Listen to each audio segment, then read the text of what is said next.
Hello everyone, मेरा नाम शिवांग है और आज हम बात करने वाले एक नए बिजनेस आइडिया के बारे में जो कि है एक वीडियो प्रोडक्शन का बिजनेस। इस वीडियो में हम बात करने वाले हैं कि आप एक वीडियो प्रोडक्शन का बिजनेस कैसे शुरू कर सकते हैं। वीडियो प्रोडक्शन बिजनेस शुरू करने से पहले हम ये जान लेते हैं कि वीडियो प्रोडक्शन होता क्या है। वीडियो प्रोडक्शन एक आर्ट है जिसकी मदद से आप एक कहानी को एक मोशन पिक्चर में कन्वर्ट कर देते हो। लेकिन अब वीडियो प्रोडक्शन एक अच्छा खासा प्रोफेशनल बिजनेस हो गया है जिसमें ग्रोथ की अपॉर्चुनिटी बहुत हाई है। वीडियो प्रोडक्शन की शुरुआत आप बहुत ही छोटे लेवल से कर सकते हो। समय के साथ साथ आप अपने आप को अपग्रेड भी कर सकते हो। अगर आप अपना फ्यूचर वीडियो प्रोडक्शन इंडस्ट्री में ही बनाना चाहते हैं तो आपको सभी प्रोडक्शन हाउस की तरह अपने बिजनेस को भी एक कंपनी में कन्वर्ट करना होगा, क्योंकि कोई भी एक अकेला व्यक्ति किसी एक मूवी को क्रिएट नहीं कर सकता है। उसके लिए आपको टीम चाहिए होती है और टीम के साथ काम करना और उसके साथ वर्क करने के लिए आपको एक कंपनी की ज़रूरत पड़ेगी ही पड़ेगी। तो आज हम इस वीडियो में यही बताने वाले हैं कि आप एक खुद का वीडियो प्रोडक्शन हाउस कैसे खोल सकते हैं। Why should we start own film company? हमें खुद की कंपनी क्यों शुरू करना चाहिए? रीज़न है, पहला तो है फ्रीडम। जब आपकी खुद की कंपनी रहती है तो आप अपने हिसाब से कंटेंट को प्रोड्यूस कर सकते हो। आप जिस भी जॉनर का चाहे उस जॉनर की आप कंटेंट प्रोड्यूस कर सकते हो। जैसे कि अगर आप किसी दूसरे की कंपनी के अंदर काम करते हो तो उनका जो प्रोजेक्ट है उस प्रोजेक्ट के डिमांड के हिसाब से आपको अपने आप को एडजस्ट करना पड़ता है और यही वजह है कि वहाँ पे फ्रीडम नहीं होती है। अगर आपका खुद का प्रोडक्शन हाउस रहता है तो वहाँ पे आपको फुली छूट रहती है। आप जिस कैटेगरी का चाहते हैं उस कैटेगरी की आप फिल्म को प्रोड्यूस कर सकते हैं या फिर कंटेंट को प्रोड्यूस कर सकते हैं। वीडियो प्रोडक्शन की मदद से आप अपनी क्रिएटिविटी को इनहेंस कर सकते हैं। मार्केट में आप अपने ब्रांड के अवेयरनेस फैला सकते हैं, क्योंकि आजकल जो कंज्यूमर हैं वो सबसे ज़्यादा वीडियो कंटेंट को ही कंज्यूम कर रहे हैं और यही वजह है आपको भी एक वीडियो प्रोडक्शन हाउस जरूर खोलना चाहिए। Step number 2, plan your business. आपको अपने बिजनेस को प्लान करना होगा। आपको डिसाइड करना होगा कि आप जो भी कंटेंट को प्रोड्यूस कर रहे हैं वो कौन देखेंगे, मतलब कि आपके ऑडियंस कौन होंगे, ये आपको डिसाइड करना होगा। आप किस जनर और कैटेगरी की कंटेंट को आप प्रोड्यूस करने वाले हो ये भी आपको डिसाइड करना होगा। और जो भी कंटेंट को प्रोड्यूस करने में जो कॉस्ट आने वाली है उसका बजट आपको रेडी करना होगा।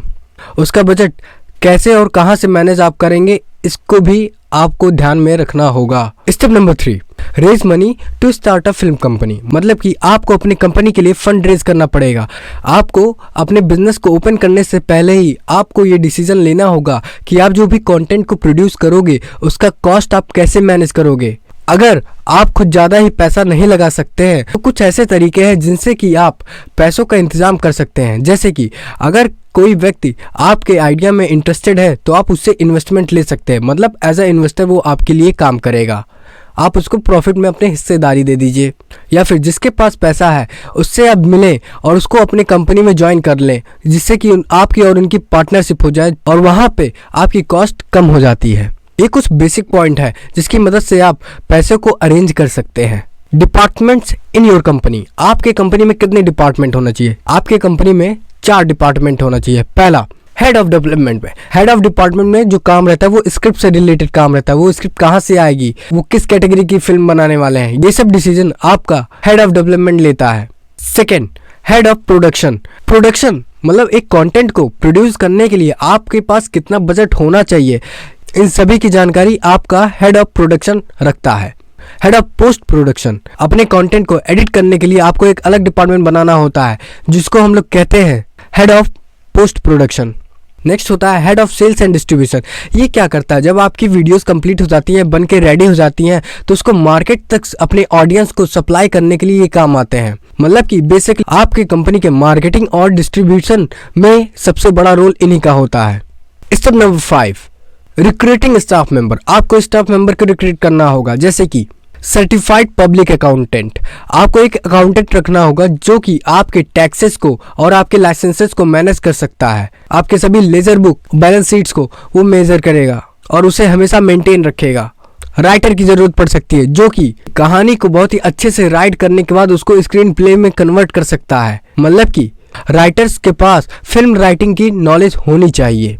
डायरेक्टर ही वो पर्सन होता है जो कि स्क्रिप्ट के हिसाब से सही सीन को क्रिएट करता है। कास्टिंग क्या होनी चाहिए, शूटिंग कैसे होनी चाहिए, मतलब ये सबसे ज्यादा मेन रोल होता है डायरेक्टर का। सिनेमेटोग्राफर आपको चाहिए, मतलब कि ऐसा बंदा जो कि डायरेक्टर के निर्देश, मतलब डायरेक्टर के डायरेक्शन पे ही वो शूट करे। Technical crew. टेक्निकल क्रू, आपको टेक्निकल क्रू की जरूरत पड़ेगी, जैसे कि सीन्स के हिसाब को सेट करना, लाइट्स की जरूरत और माइक की जरूरत को मेंटेन करने के लिए आपको टेक्निकल क्रू की जरूरत पड़ेगी। एक्टर्स एंड एक्ट्रेस, इनके बिना तो पूरी फिल्म अधूरी है, क्योंकि यही दो मेन कैरेक्टर होते हैं, लीड कैरेक्टर होते हैं, जिनकी वजह से मूवी चलती भी हैं। मेकअप आर्टिस्ट, आपको अपने कैरेक्टर के ऊपर स्पेशल इफेक्ट देने के लिए मेकअप आर्टिस्ट का बहुत बड़ा रोल होता है, इसीलिए मेकअप आर्टिस्ट की भी आपको जरूरत पड़ेगी। कॉस्ट्यूम डिजाइनर, कैरेक्टर के हिसाब से उनके कॉस्ट्यूम कैसे होंगे, इसका डिजाइन, उस कॉस्ट्यूम का डिजाइन एक कॉस्ट्यूम डिजाइनर ही करता है। फिल्म एडिटर एक पोस्ट प्रोडक्शन में काम आता है, मतलब कि जब वीडियो आपकी पूरी शूट हो जाती है या फिर फिल्म आपकी पूरी शूट हो जाती है तो उस कंटेंट को एडिट करने के लिए हमको फिल्म एडिटर की जरूरत होती है। स्क्रिप्ट सुपरविजन का काम बस इतना है कि स्क्रिप्ट को बजट के हिसाब से ही सेट करना है। डिस्ट्रीब्यूटर ही वो आदमी होता है या फिर वो शख्स होता है जो कि आपके कंटेंट को आपके ऑडियंस तक पहुंचाता है। ये बात हो गई रिक्रूटिंग स्टाफ मेंबर से। अब बात करते हैं step number 6, licenses and registration. किसी भी बिजनेस को रजिस्टर करने के लिए, उसकी ओनरशिप को रजिस्टर करने के लिए आपको ROC के साथ रजिस्टर करना होगा, चाहे तो प्रोप्राइटरशिप में, चाहे तो 1% कंपनी में, चाहे तो प्राइवेट लिमिटेड कंपनी में, चाहे तो लिमिटेड लायबिलिटी पार्टनरशिप में, चाहे तो पार्टनरशिप फर्म में। इन पांचों में से आप किसी में भी अपने बिजनेस को रजिस्टर करा सकते हैं। अपने बिजनेस को रजिस्टर कराने से पहले आपको अपने बिजनेस का यूनिक नेम डिसाइड करना होगा। अगर इस बिजनेस की जो टर्नओवर है वो 20 लाख से ऊपर हो जाती है तो आपको GST के लिए भी अप्लाई करना पड़ेगा। टैक्स आइडेंटिफिकेशन नंबर भी आपको लेना पड़ेगा।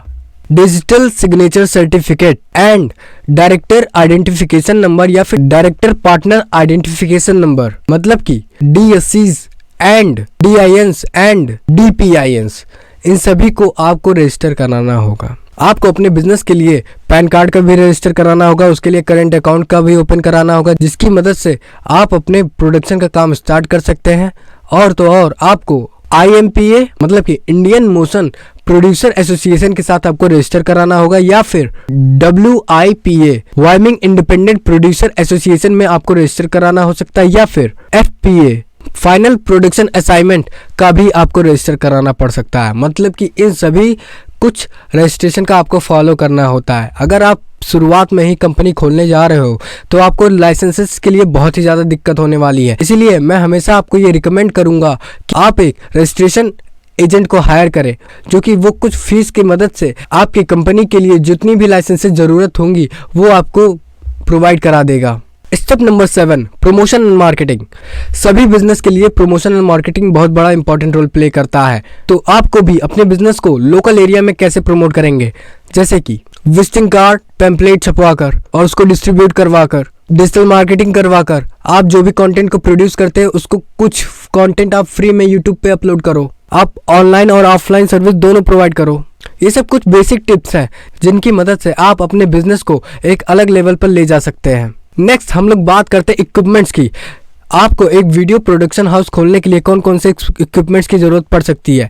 पहला है कैमरा, वीडियोग्राफी वाला कैमरा, ना कि फोटोग्राफी वाला कैमरा, जो कि लगभग आपको 1 लाख से 1.5 लाख के बीच में आराम से मिल जाएगा। दूसरा है लेंसेज की वेराइटीज होती हैं तो उनको भी आपको ध्यान से लेना होगा, उसको भी लगभग आप 50,000 मान के चलो। थर्ड, कंप्यूटर, आपको एक कंप्यूटर लेना पड़ सकता है जो कि आपको एडिटिंग में काम देगा, वो भी लगभग आपका 50,000 तक आएगा। Lighting equipment 25,000, microphone 20,000, tripod 10,000। तो अब हम बात करते हैं इन्वेस्टमेंट रिक्वायर के बारे में। इन्वेस्टमेंट रिक्वायर, इसका मतलब आपको इस बिजनेस को ओपन करने के लिए कितना इन्वेस्टमेंट लग सकता है।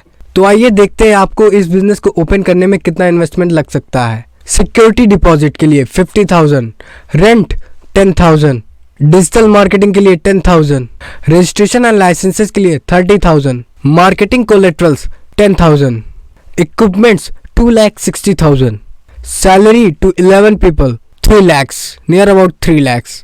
तो टोटल आपको लगभग 6,70,000 का इनिशियल इन्वेस्टमेंट लग सकता है इस बिजनेस को स्टार्ट करने में, अगर आप इस बिजनेस को एक मीडियम लेवल पर ले जाने वाले हो तो। सैलरी इतना ज़्यादा क्यों है?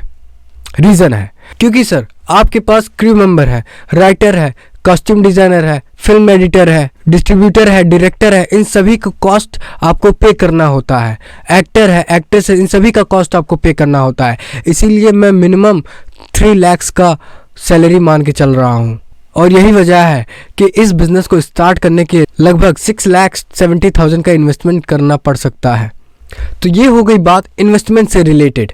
So thank you everyone. अगर आपको ये वीडियो पसंद आता है तो इस वीडियो को लाइक कीजिए। अगर आप इस चैनल पर नए हैं तो इस चैनल को सब्सक्राइब कीजिए।